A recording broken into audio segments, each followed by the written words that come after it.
Zukunft Regionalbank. Experten, Einblicke, Lösungen. Der Regionalbanken-Podcast von Simon Kucher mit Steffen Ulitzka. Gute Firmenkundenbetreuer sind immer schwieriger zu finden, beziehungsweise auch gleichzeitig verhältnismäßig teuer. Und die Ansprüche der Firmenkunden wiederum an die Zusammenarbeit mit der Bank sind relativ stark im Wandel. Wie Banken darauf reagieren können, was die richtigen Antworten sind, dazu spreche ich heute mit meinem Partnerkollegen Philipp Kaupke. Philipp, magst du dich kurz vorstellen? Sehr gern. Ja, Philipp Kaupke, Betreuer aus Zürich heraus. Alles, was im deutschsprachigen Raum unterwegs bei Firmenkundenbanken zu tun gibt, im Bereich Unternehmenskunden insbesondere. Und freue mich, hier heute dabei zu sein. Bin gespannt auf ein spannendes Gespräch mit dir und lasst uns direkt starten. Sehr schön. Wenn wir uns den Firmenkundenbereich anschauen, ich sag mal, auch gerade im Vergleich zum Beispiel zum Privatkundenbereich, wird ja häufig noch relativ klassisch auch segmentiert, einsortiert, wie die Firmenkunden behandelt werden. Da wird dann so geschaut, was ist jetzt die Unternehmensgröße, wie viel Umsatz macht das Unternehmen, wie groß ist das Engagement mit der Bank, gerade insbesondere Kreditvolumina ist natürlich ein wichtiges Thema. Teilweise auch noch der Blick auf die Branche, wenn ich spezielle Branchenbetreuer habe. Jetzt ist das natürlich, ich sag mal, relativ eingeschränkt und gerade vor dem Hintergrund, dass Daten ja immer wichtiger werden, sind ja auch immer mehr Daten verfügbar, die eingesetzt werden kommen, um hier eigentlich schlauer zu agieren. Was ist deine Perspektive darauf? Wie wird sich das verändern und wie können Daten da eingesetzt werden, um hier smarter vorzugehen? Ja. Vielleicht bevor ich darauf eingehe, ein kurzer Auszug, kurz zur Einordnung. Die Cost-Income-Ratio bei Sparkassen, Regionalbanken insgesamt liegt ungefähr bei 56%, eher tendenziell nördlich davon. Die hat sich leicht optimiert durch die Veränderung der Zinssituation in den letzten Jahren. Aber gerade was wir jetzt sehen in den Veränderungen, ist das eher so, dass wir wieder bergab gehen. Wenn wir das vergleichen mit unseren Kollegen aus den nordischen Ländern, da liegen wir bei 35-40% Cost-Income-Ratio. Insofern die Effizienzvorteile und auch in der Differenzierung in der Betreuung und in der effizienzgesteuerten Betreuung, die sind klar und sollten wir auch entsprechend heben können. Und genau dafür gibt es eben und sollten wir alle die Daten nutzen, die wir bisher haben. Zentral ist in unserer Erfahrung nach, dass wir uns überhaupt mal klar werden, welche Kunden haben wir überhaupt, welche dieser Kunden ist für welchen Anteil im Ertrag verantwortlich und wie betreuen wir diese, beziehungsweise andersrum gesagt, können wir überhaupt heute eine differenzierte Betreuung sicherstellen, die uns einerseits erlaubt, effizienter zu wachsen oder diejenigen Kunden, die uns wichtig sind, effektiver zu betreuen und gleichzeitig diejenigen Kunden, die für uns eigentlich im Sinne eines Erlösbeitrags nicht besonders relevant sind, auch entsprechend effizienter Strukturen zuzuweisen, die dafür ausgerichtet sind. Ja. Ich sag mal, ist ja auch häufig so ein Thema, dass dann noch ganz klassisch dann einfach gesagt wird, ja gut, ich habe dann halt meine Berater, dann ist das jeder irgendwie zugeordnet und dann versucht man halt immer mal wieder diese Jahresgespräche hinzukriegen und das ist eigentlich der Modus. Ne? Man spricht dann halt mit dem Firmenkunden und schaut mal, was passiert, kriegt vielleicht die richtigen Anliegen raus, vielleicht auch nicht. Jetzt ist natürlich gerade, wenn wir auch über das Thema Daten sprechen, was natürlich dann Einfluss darauf hat, wie ich das jetzt aufbaue, ist natürlich ein Thema, was quasi die ganze Zeit in aller Munde ist, auch so das Thema KI. Ne? Das spielt ja überall eine Rolle. Ist das auch schon was du sagst, ja, das hat jetzt auch schon Auswirkungen auf das Thema Firmenkundenbetreuung, wie man das effektiv machen kann als Bank? Unserer Erfahrung nach stehen wir da erst noch am Anfang. Das große Problemverständnis hier ist für viele, die das anwenden müssen, insbesondere der Vertrieb, der vertraut eben so einer Blackbox, die letztendlich KI in vielen Fällen ist, nicht. Bedeutet, die Ansätze, die wir in der Realität aktuell sehen, sind immer noch statistisch bezogen und sind entsprechend nach Algorithmen entwickelt worden, denen man sozusagen auch nachverfolgen kann. Da kann man noch erklären, warum ist das Modell zu dem Schluss gekommen, zu dem es dann kommt. Gleichzeitig haben wir in unseren Systemen das ausprobiert mit KI und sehen eindeutig, dass das gut funktioniert, entsprechend auch schneller funktionieren kann, besser funktionieren kann als diese rein statistischen algorithmusbasierten Auswertungen. Entsprechend glaube ich daran, dass das ein sehr hohes Potenzial hat. Aber wir müssen über dieses Glaubwürdigkeitsproblem hinwegkommen.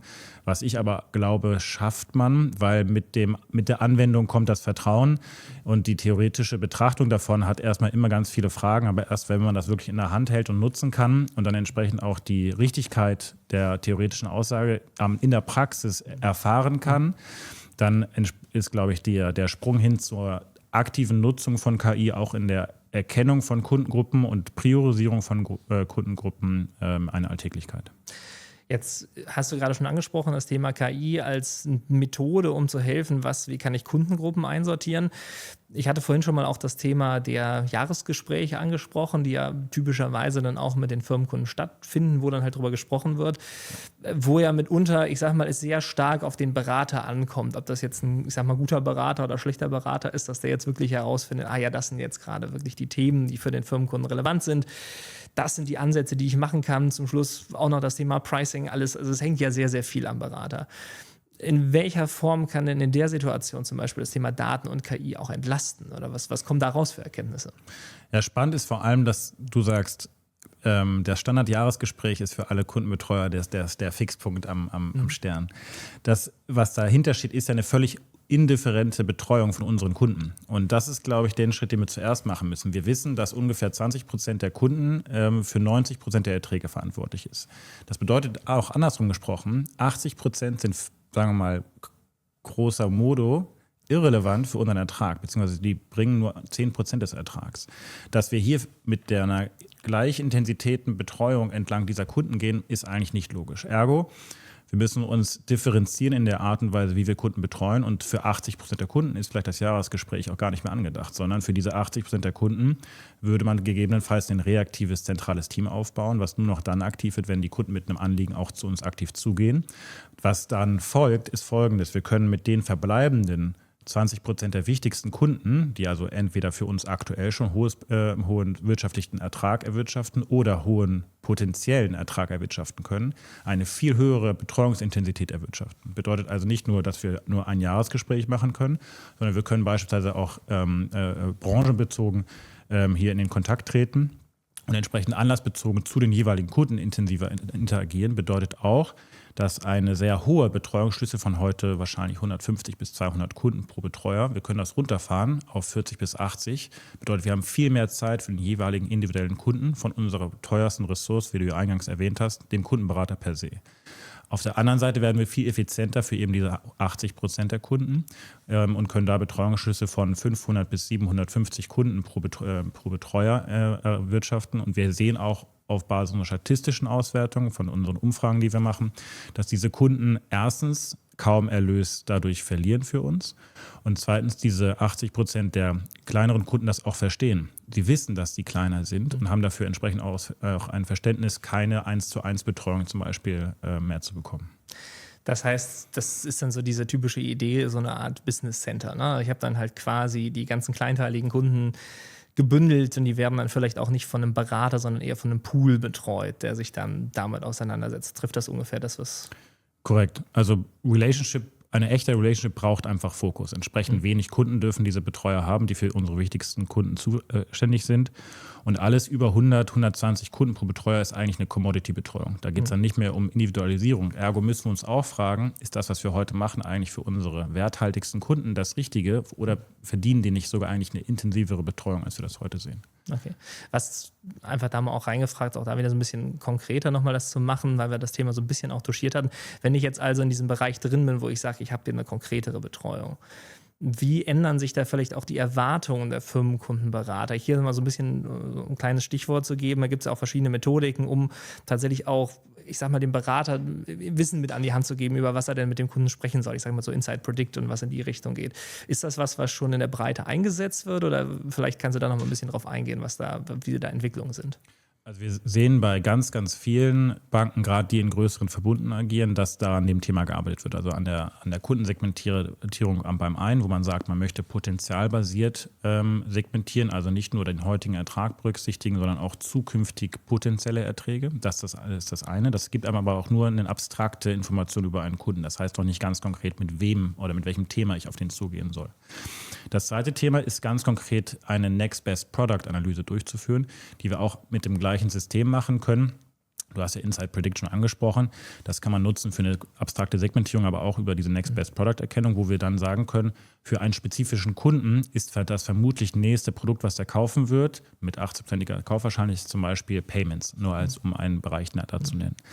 Das andere, was wir hiermit aber schaffen, ist eine sehr individualisierte Kundenbetreuung sicherzustellen, die relativ wenig Aufwand für den Kundenberater verursacht, weil er weiß, okay, dieses Produkt soll ich diesem Kunden vorschlagen und dann kann er das mit seinem Kundenverständnis entsprechend hinterlegen. Bei unseren größten Kunden, wo wir also schon einen Kundenbetreuer haben, führt das aber immer nur dazu, dass Kundenbetreuer weiterhin Generalisten sind. Das ist auch effizient, ist auch richtig so, weil der soll den Kunden verstehen, der soll also die Branche kennen, in der der Kunde unterwegs ist und das Kundenverständnis entwickeln. Wenn es jetzt in Richtung spezialisierterer Produktbedürfnisse geht, wie zum Beispiel Konsortialfinanzierung oder Payments oder auch Anlagebedürfnisse, dann sollten wir immer in einem Squad arbeiten, wo dann in der Squad-Struktur der Relationship Manager immer noch derjenige ist, der orchestriert und die Kunden sozusagen anleitet, aber immer in Zusammenarbeit mit einem Spezialisten dann arbeitet. Und wir sehen dann in diesen Strukturen, dass wir im Vergleich zum Generalistenansatz das 2- bis 3-fache an Marge pro Kunde erlösen können und gleichzeitig effizienter sind in der Betreuung per se. Jetzt hast du da gerade schon, ich sag mal, 2 ganz interessante Punkte aus meiner Sicht schon mit reingebracht. Das eine Thema ist der Punkt Spezialisten. Das ist natürlich gerade das Thema Spezialist, das steckt quasi schon im Namen, sind ja immer ein bisschen rar gesät. Ne? Also gerade wenn ich jetzt als Regionalinstitut unterwegs bin und zum Beispiel mein Geschäftsgebiet betrachte, habe ich jetzt nicht typischerweise an jedem Standort einen Spezialisten, sondern ich sag mal, in manchen Bereichen habe ich dann vielleicht welche sitzen, dann gibt es andere Geschäftsstellen, da ist niemand. Jetzt stellt sich dann natürlich die Frage, wie kann ich das effizient orchestrieren, dass ich wirklich die Spezialisten bestmöglich einsetzen kann, weil macht ja ehrlicherweise auch keinen Sinn, wenn ich diese teure Ressource immer quer durch mein Geschäftsgebiet fahren lasse und die 90% der Zeit im Auto verbringt. Das stimmt. Hier muss man sich aber auch immer die Frage stellen, was möchte ich strategisch erreichen? Also gibt es zum Beispiel 2, 3 Branchen, die ich als Zielbranche identifiziert habe und alles darunter ist zwar eine sehr intensive Betreuung, aber mein Kundenbetreuer muss keine spezifische Branchenkenntnis oder nur eine begrenzt spezifische Branchenkenntnis aufbauen. Und in den meisten Fällen, wenn ich mit Branchenspezialisten arbeite, dann werden die zum Beispiel im Geschäftsgebiet Hamburg als Beispiel sitzen und die können dann auch genau die Bedürfnisse von Kunden im Geschäftsraum Hamburg, zum Beispiel Logistik, entsprechend abdecken und haben dann vielleicht auch spezifische Produktexpertise. Dann habe ich dieses Problem nicht im Zuge dieser Regionalität, dass ich meine Spezialisten durchs ganze Geschäftsgebiet fahren muss. Das andere Punkt ist, dass ja nicht immer die Erwartung ist, dass wir überall vor Ort auch sein müssen. Das sollte zwar der Kundenbetreuer, aber der Spezialist nicht unbedingt. Und der Spezialist kann sich also in solchen Anbahnungsgesprächen durchaus per Videoberatung dazu wählen. Das reicht, um die Kompetenzvermutung herzustellen. Das ist das letztendlich erste Ziel. Wenn es dann zum Geschäftsabschluss und die Vertiefung der Geschäftsbeziehung geht, dann macht es natürlich Sinn, dass so ein Kundenbetreuer, ist so ein Spezialist, auch mal entsprechend sich dann dahin fliegt, ja, von Frankfurt nach Hamburg zum Beispiel und dann zur Konsortialfinanzierung entsprechend dort vor Ort spricht. Das lohnt sich auch, weil das entsprechende Geschäft dahinter natürlich entsprechend hochmargig ist und entsprechend für uns auch der Gesamtaufwand dann entsprechend rechtfertigt. Was wir nicht empfehlen würden, ist eine zu hohe Spezialisierung zu erwarten. Also gleichzeitig sollte man das nicht von unserem Kundenberater, weil es erhöht einfach die Anforderungen an den Kundenberater, ohne dass es letztendlich mit einem höheren Erlös einhergeht. Und wir wollen ja auch Kundenberater suchen und auch neue finden. Wir wollen ja Nachwuchs auch heranziehen. Entsprechend breit sollte auch und auch mit vielen Möglichkeiten, dass der Berufszweig entsprechend versehen sein. Und genau diese Personen können sich ja letztendlich dann, wenn die diesen Kundenberater-Job gut ausfüllen, auch langsam in Richtung Spezialisierung bewegen. Entsprechend offen ist dann auch dieser Entwicklungspfad. Ja.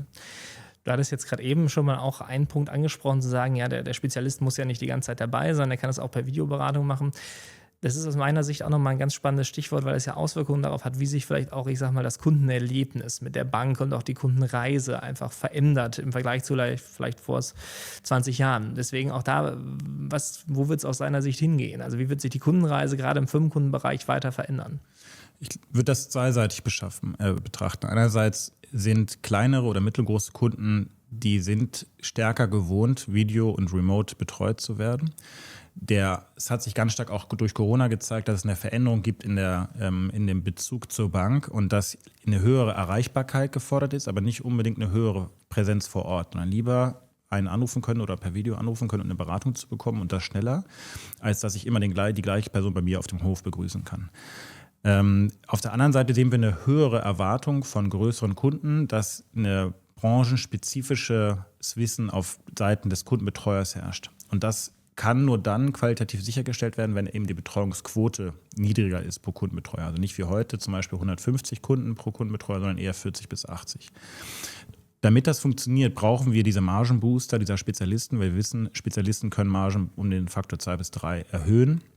Entsprechend ist immer wichtig, dass wir das als Konstrukt anschauen. Wir werden also nicht mehr wie heute den einen Hammer für alle Nägel haben, sondern wir haben ein differenziertes Portfolio an Kundenbetreuern. Also du hast es ja schon gesagt, Business Center wird es bei einigen Banken genannt, wo eine reaktive Betreuung stattfindet. Dann haben wir unsere Speerspitze der Betreuer, die unsere hochrelevanten Kunden betreut und diese Spezialisten, die dann im Squad zusammenarbeiten. Und in diesem Dreigespann bei einigen Banken noch mit einem Outbound-Team, was tatsächlich Marketing-Outbound-Aktivitäten betreibt, ergänzt, ist eigentlich das, was wir aktuell als effizientestes und effektivstes Modell sehen. Die Interaktion mit Kunden entsprechend ist auch zu differenzieren. Also in der Poolbetreuung haben wir natürlich entsprechend gar keine Besuche mehr.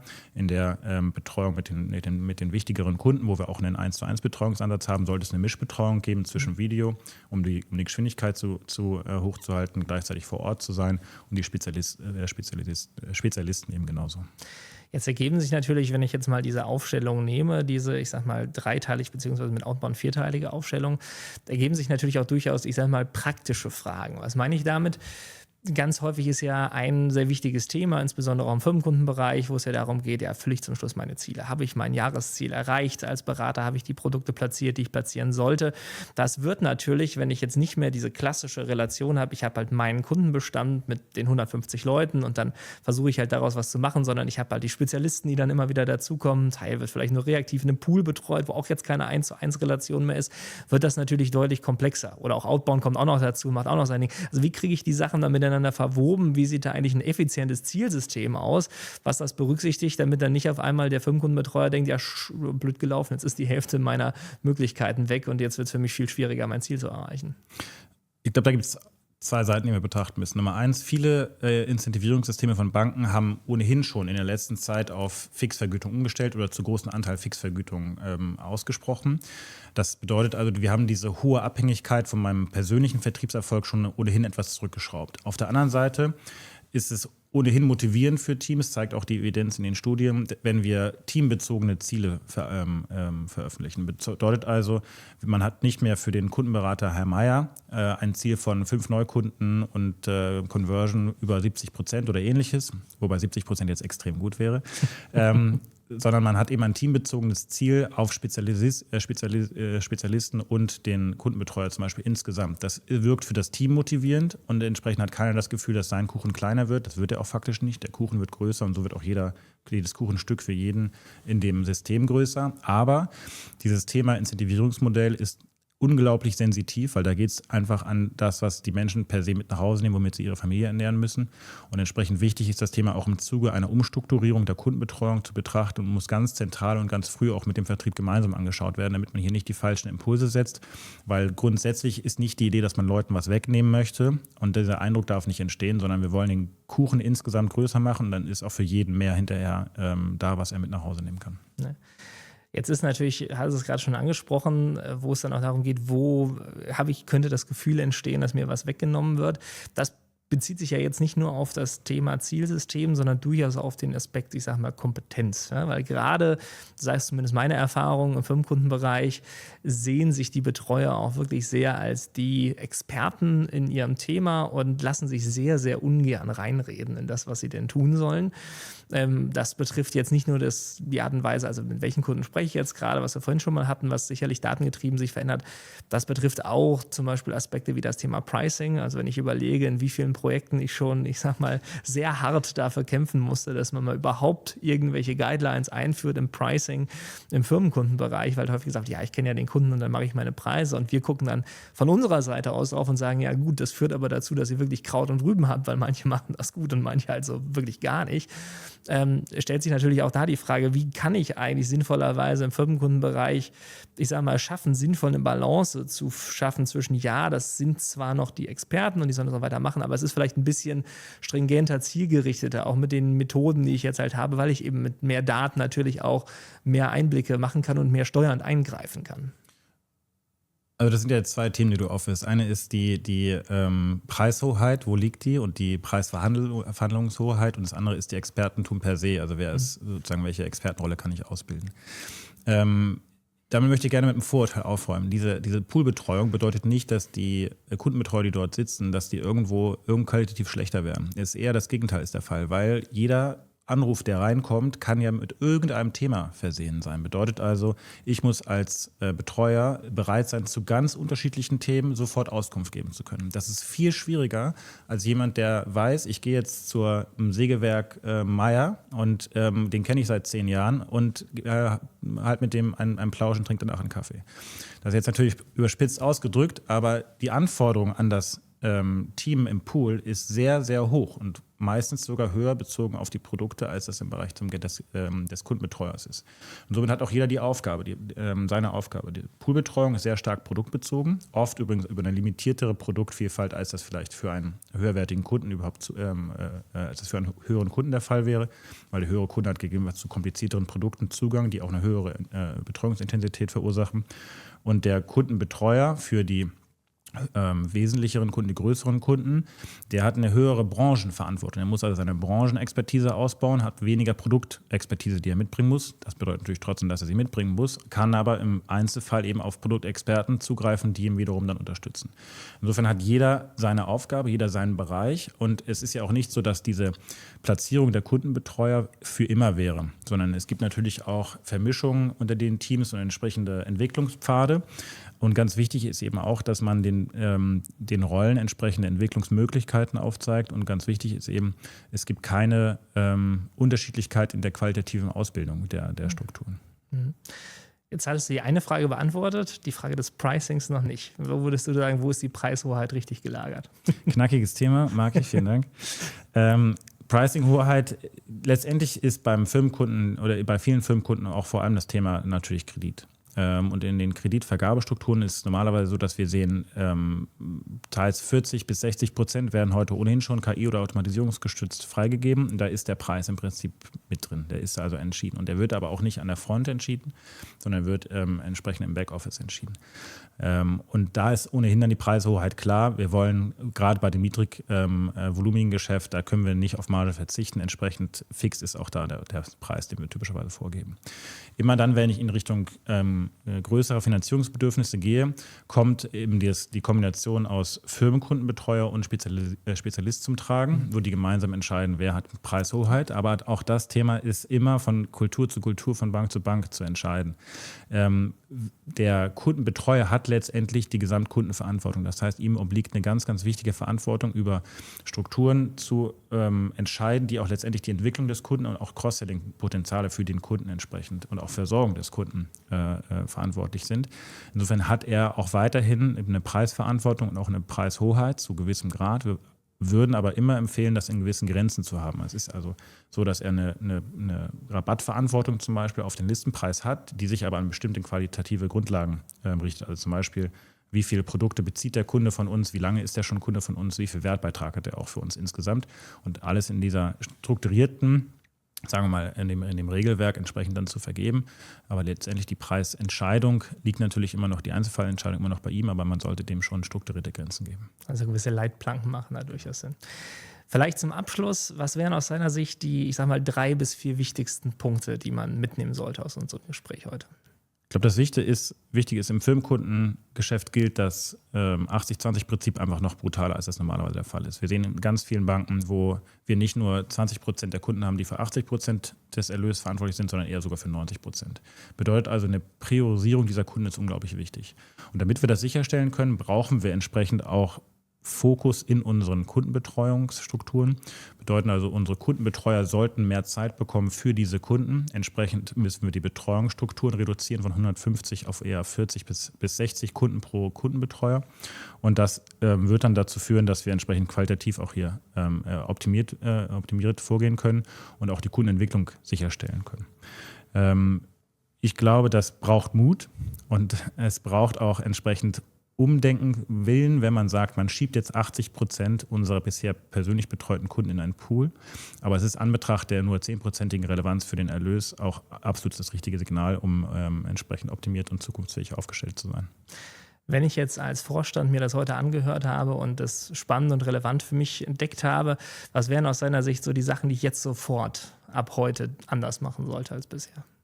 Das erste muss sein Fokus auf: Welche Kunden habe ich überhaupt? Wir brauchen Klarheit, wie sieht die Kundenstruktur aus? Wie ist auch unsere Strategie in Bezug zu diesen Kunden? Welche Rolle möchte ich einnehmen als Bank? Möchte ich lokal verankert sein? Möchte ich wachsen? Möchte ich überregional wachsen? Möchte ich Nischenanbieter sein?